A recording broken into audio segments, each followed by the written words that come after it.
很多人看完这个书都会说，这是一个关于女孩子被诱奸或是被强暴的故事。然而，当然用一句话来概括这个书，我觉得它不是很正当的。但硬要我去改变这句话的话，我会把它改成这是一个关于女孩子爱上了诱奸犯的故事。它里面是有一个"爱"字的，可以说。思琪她注定会终将走向毁灭且不可回头，正是因为她心中充满了柔情，她有欲望有爱，甚至到最后她心中还有性。所以这绝对不是一本愤怒的书，一本控诉的书。但我今天没有要谈所谓的诱奸跟强暴，因为任何人看了这个书然后看不到诱奸跟强暴的话，那他一定是在装聋作哑。所以我今天想要谈的是比较大的命题。就当你在看新闻的时候，如果你看到那些所谓受害者跟加害者，所谓的加害者，那些很细的对白，那些小旅馆还有小公寓的那些壁纸花纹，那些心酸的细节，你铁定是看不下去的。可是今天在这个小说里，你却看得下去。为什么？因为你在其中得到了一种审美的快感，有一种痛快，它是既痛且快的。我误用儒家的一句话，就是知其不可为而为之。你明知不该看，可是你还是继续看了下去。所以这个审美的快感，就是我今天想要谈的。契诃夫有个小说叫《套中人》，就是这个人他雨衣外面有个套子，他包包有个套子，他什么东西都有个套子，套子外面还有一个套子。然后这个小说它也是一个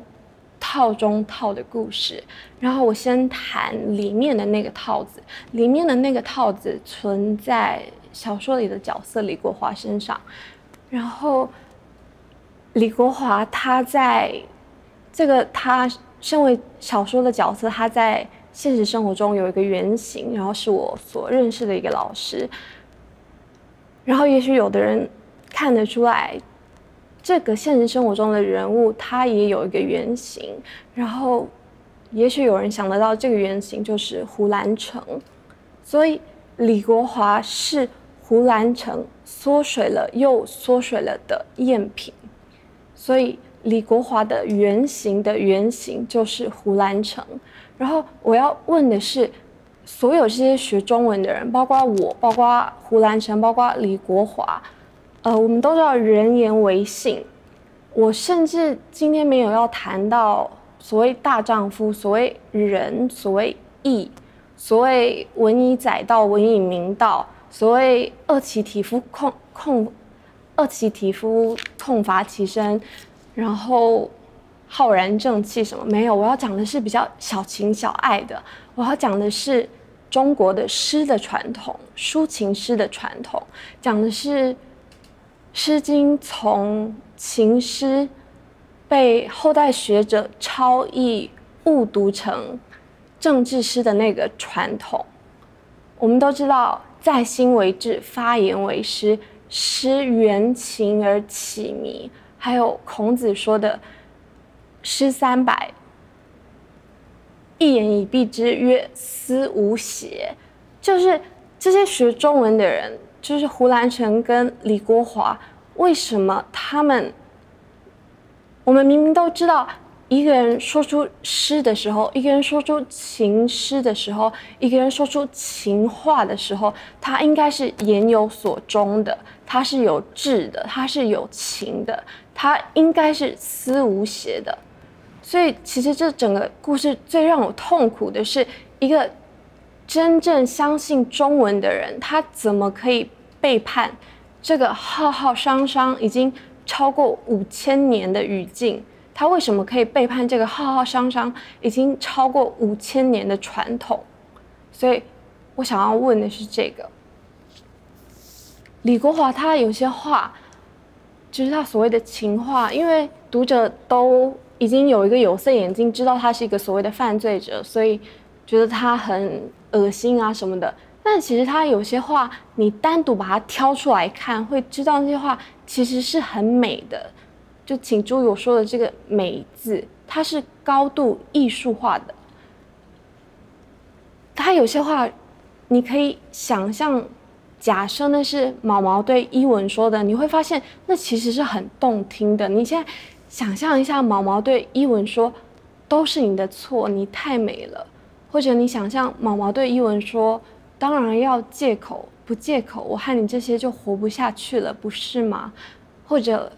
你现在是曹衣带水，我就是无带当风，或者是我在爱情是怀才不遇，这些话它其实都非常非常美。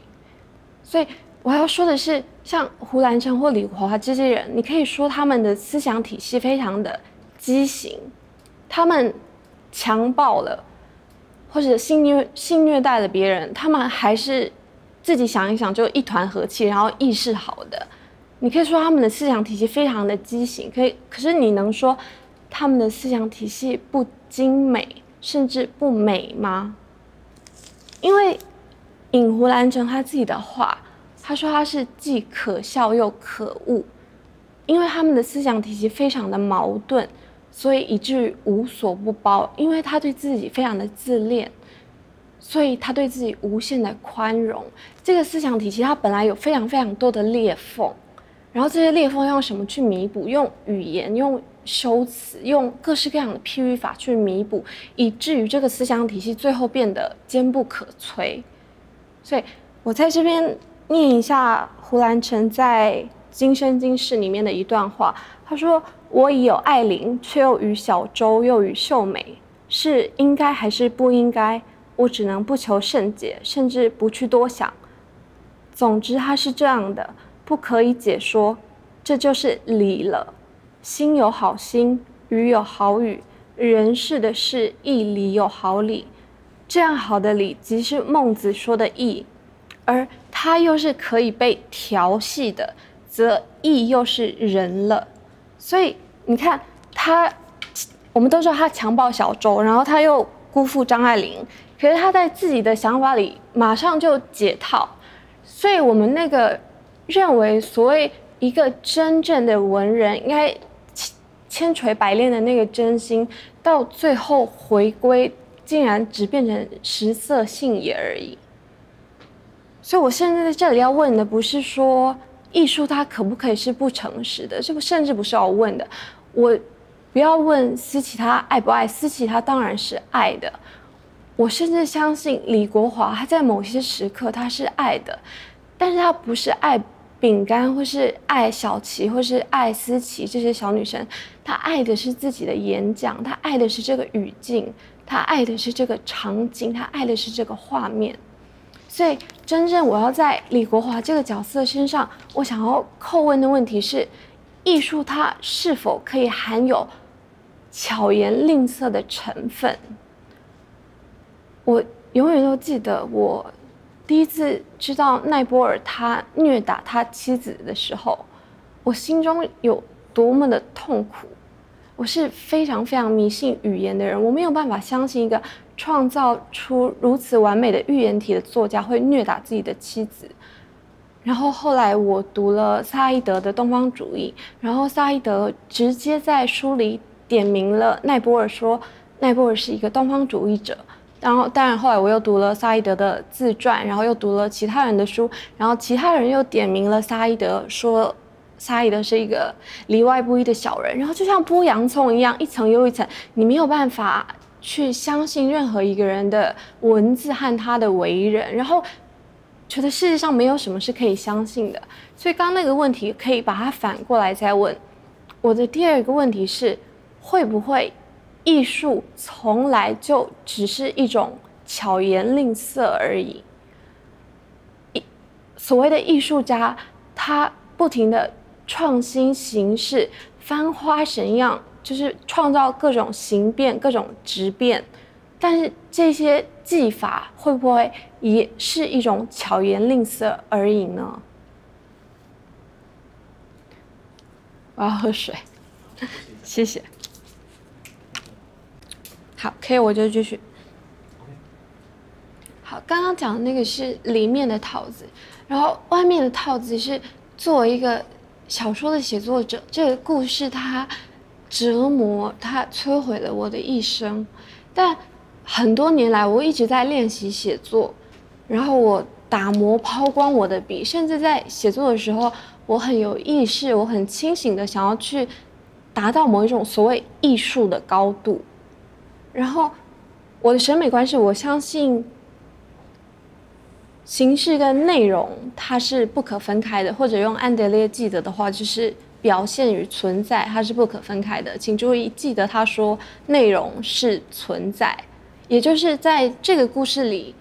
作者常常故意误用典故，或者是在用词的时候，他不用，就是我不用人们比较习惯的那个词义，而用其意，跟书里面有文学痴情，然而停留在囫囵吞枣阶段的那个少女房思琪，这是不可一而二的。但我不是在说我在做什么很伟大的事情，我觉得我的书写是非常堕落的书写，它绝对不是像波特莱尔的《恶之花》那样，就是变得很低很低，然后从尘埃中开出花来，绝对不是那样。我们都知道那句话，在奥斯维辛之后，诗是野蛮的。然后，我的精神科医师在认识我几年之后，他对我说：“你是经过越战的人。”然后又过了几年，他对我说：“你是经过集中营的人。”后来他又对我说：“你是经过了核爆的人。”所以 Primo Levi 他说过一句话，他说集中营是人类历史上最大规模的屠杀，但我要说不是，人类历史上最大规模的屠杀是房思琪式的强暴。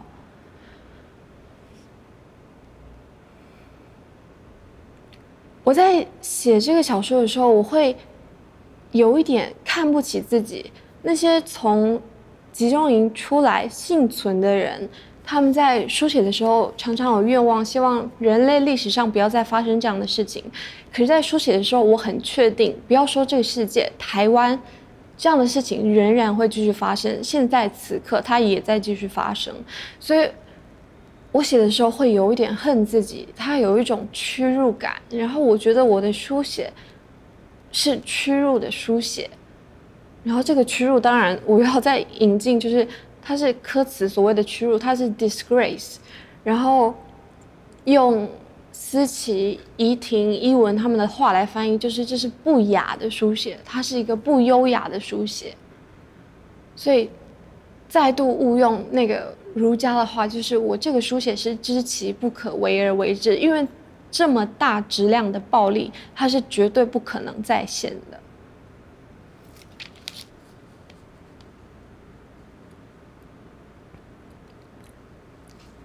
这个故事它其实用很简单的大概2-3句话就可以整个把它讲完，就是很直观、很直白、很残忍的2-3句话就可以把它讲完。就是有一个老师常年利用他老师的职权，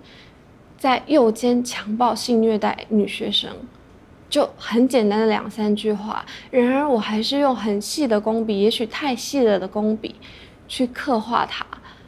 所以我要做的不是报道文学，我无意也无力去改变社会的现况，然后我也不想与那些比较所谓大的词连接，然后我也不想与结构连接，所以在这边在外面的套子里，我想要叩问的是，身为一个书写者，我这种变态的写作的艺术的欲望是什么？这个称之为艺术的欲望，它到底是什么？我常常对读者说，在阅读的时候，当你感受到痛苦，那都是真实的。但现在我更要说，如果在阅读的时候你感受到了美，那也都是真实的。然后我更要说，当你感受到那些所谓真实的痛苦，那全部都是由文字和修辞建构而来的。这是我要叩问的问题。然后我的结论是，我曾经是一个非常中毒非常深的张迷，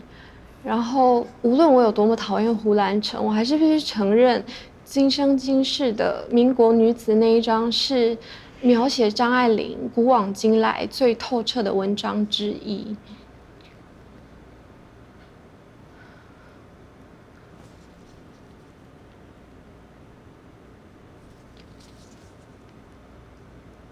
我的整个小说从李国华这个角色到我的书写行为本身，它都是一个非常非常巨大的诡辩，都是